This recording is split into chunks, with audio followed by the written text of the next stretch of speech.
বিজন অনেক খুঁজলো কিন্তু কোনো ডাক্তার পেল না, একটাও না।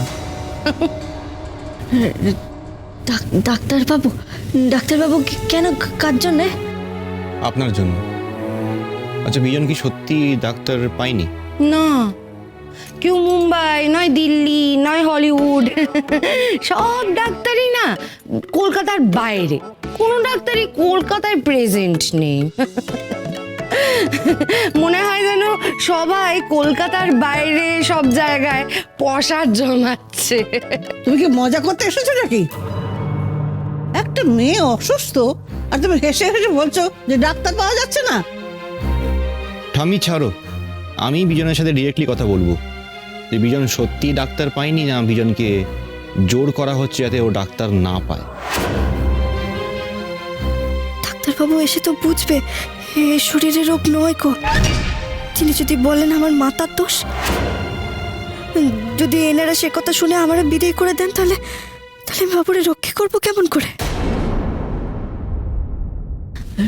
বাবু শুনুন না, আমার ডাক্তার লাগবে না, ডাকতে হবে না, ডাক্তার বদ্যি কাউরে আমার লাগবে না।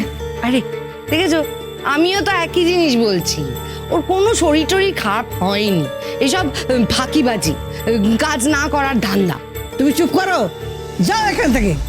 পঞ্চমীর কি হয়েছে সে সিদ্ধান্ত নেবার জন্য দাদুভাই আছে, আমি আছি। তোমার অলস মোটা মাথাটা আর ঘামাতে হবে না, যাও। ও ঠাকমা, আমি সত্যি কইছি, ওই মাঝে মাঝে আমার মাথা কানা এমন ঘুরে যায়। ও কিছু না, একটু বিশ্রাম নিলেই আমি ঠিক হয়ে যাব। সেটাই তো, আপনি যে বারবার অজ্ঞান হয়ে যাচ্ছেন সেটা কেন হচ্ছে ডাক্তারই বলতে পারবে। আপনার শরীরটা ঠিক নয়, আর সেটা এড়িয়ে যাওয়া আরোই ঠিক নয়। আমার কিছু হয়নি, আপনারা এত অস্থির হবেন না, দোয়াই আপনাদের। তাহলে কিন্তু আপনি বিশ্রামই নেবেন, একদম এখানে চুপচাপ শুয়ে থাকবেন, কাজ করতে ছুটবেন না, মনে থাকে? তুই দেখেছি আপনি উঠেছেন আর কাজ করছেন, আমি কিন্তু ডাক্তার থাকবো। তবে তুই বিশ্রাম নে, আমরা আসি। কেউ যেন একে বিরক্ত না করে। এসো ঠাম্মি।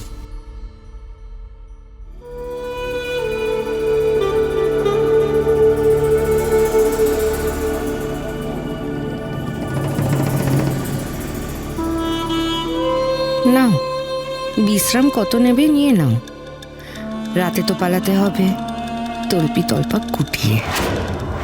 আজ রাতই এই বাড়িতে তোমার শেষ রাত।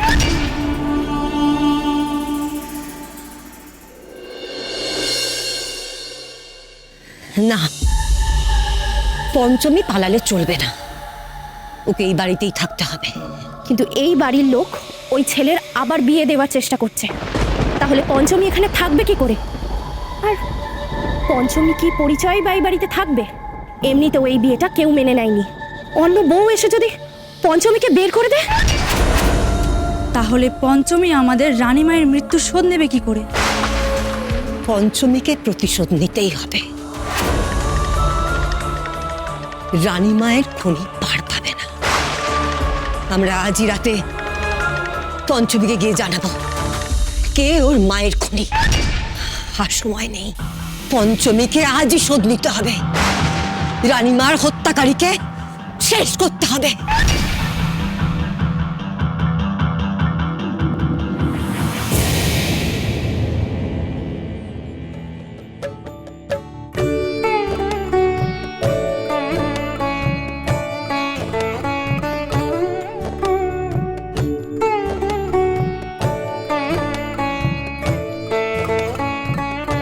কিঞ্জল, এখানে। আচ্ছা, এখানে সবাই তো আছে, তা আমাকে ডাকার কি দরকার? আমি যাই না মা, প্লিজ। কি বলছিস কি?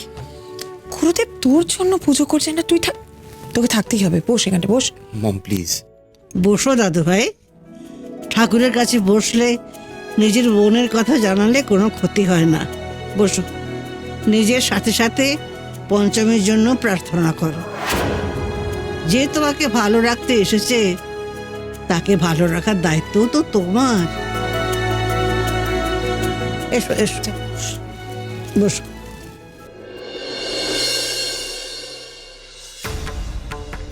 তিন দিন মার হচ্ছেটা কি বলতো? কিঞ্জল নাকি পঞ্চমীর জন্য প্রার্থনা করবে। এসব ঢোকাচ্ছে ওর মাথায়। বৌদি, এই সমস্ত ছাড়ো, অ্যাটলিস্ট কিঞ্জল তো পুজোতে বসেছে, ভালোই ভালোই পুজোটা হয়ে যাক, বুঝলে তো?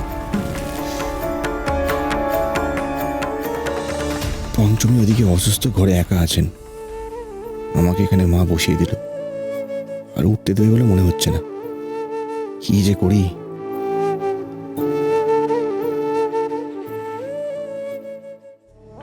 আরে কুড়কুড়ি, দেখ দেখ দেখ, এই মেয়েটা কিন্তু সবার মনেই ঢেউ তুলেছে। ভাটা জোয়ার, জোয়ার ভাটা, দেখ শালাবাবুর ছটফটানিটা।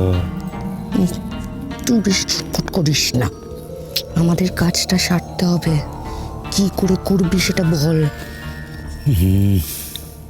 ঠিক আছে, তুই যখন ঠিক করেই নিয়েছিস যে আমাকে দিয়ে পাপটা করাবি, চল, তোর জন্য না হয় এটুকু করলাম আমি। এই সুযোগ কাজে লাগে। এই দিদি, এখন এখন তো সবাই আছে এখানে। সেটাই তো। আরে ওই দেখো, এখন তো সবাই আছে এখানে, মানে ঠাম্মি এখানে আছে, কিঞ্জল এখানে আছে। তার মানে এটা কি?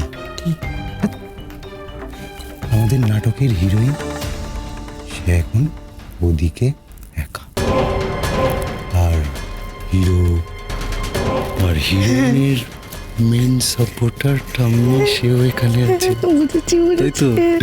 ইভেন বাকি সবাইও এখানেই ব্যস্ত। তাহলে মৌকে কা সহি ইস্তেমাল কব হোগা?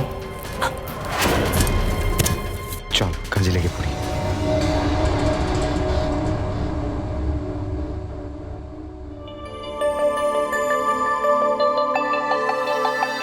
কিঞ্জন, তোমার মন কোথায়? পুজোর মন দাও। তুমি দেখভাল নিয়ে তোমাকে অত ভাবতে হবে না। আরে আমি বলছি যে ফুল্লরা তো আছে পঞ্চমী দেখাশোনা করার জন্য। ঠাম্মি তো বললো ফুল্লরাকে পঞ্চমীর কাছে থাকতে। আচ্ছা ঠিক আছে, আমি এক্ষুনি পাঠিয়ে দিচ্ছি ফুল্লরাকে ওর কাছে। ঠিক আছে, আমি পাঠিয়ে দিচ্ছি।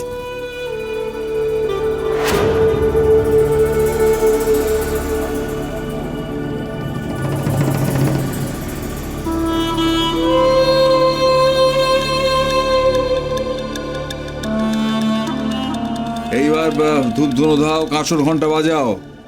হ্যাঁ করে দেব, ব্যবস্থা করে। আমি করছি। বাবারে, কি হলো বলো তো? এরকম বাঘের মতো ঝাঁপিয়ে পড়লে কেন? দেখুন তো, জামাই বসে থাকবে আর শাশুড়ি মা পরিশ্রম করবে, ছি ছি ছি, লজ্জার ব্যাপার না। আমি করছি, আমি করছি। না থাক, তুমি পারবে না, আমি করছি। ওই দেখো শাশুড়ি মা আন্ডার এস্টিমেট করছেন তো। দেখুন, কুঁড়ে মানুষ, নিজেকে নিজে কুঁড়ে বলছি, কুঁড়ে মানুষ যখন পরিশ্রম করতে নামে তখন কিন্তু সবাইকেই চমকে দিতে পারে। হ্যাঁ, চিন্তা করবেন না, আমি সব দায়িত্ব নিয়ে করে দিচ্ছি। এই ফুলরা, চলো চলো চলো, ধুনুচি সাজাতে হবে। হ্যাঁ, এখানে করলে হবে না, হ্যাঁ বাইরে গিয়ে করতে হবে, ধোঁয়ায় সবার অসুবিধে হতে পারে। চলো। বাইরে যাওয়ার দরকার নেই, তুমি এখানেই ধুনোটা জ্বালাও। এই পুজোতে কিন্তু কোনো গোলমাল হলে গুরুদেব প্রচন্ড রেগে যাবেন। কুল কুল মহিলাগণ, কুল। আচ্ছা ঠিক আছে, যদি কিছু ভুল ত্রুটি হয় আমি গুরুদেবের সামনে মাথা পেতে দেবো। গুরুদেব চাইলে আমার মাথা কেটে দেবেন, শুলে চড়াতে চাইলে চড়াবেন, তাই না? ফুলরা, চলো চলো, দেরি হয়ে যাবে, চলো। দিদিভাই, আমি বরং যাই। ওর কি করবে? ওর দ্বারা কি এইসব কাজ হয় নাকি? আমি জানি। মা মা ও মা, জানো তো তোমাদেরই দোষ। তোমরা এই আমার দাদাকে পারবে না করে না একদম কুড়ের বাচ্চা করে দিয়েছো। ও ঠিক পারবে, তুমি বসো তো এখানে, বসো।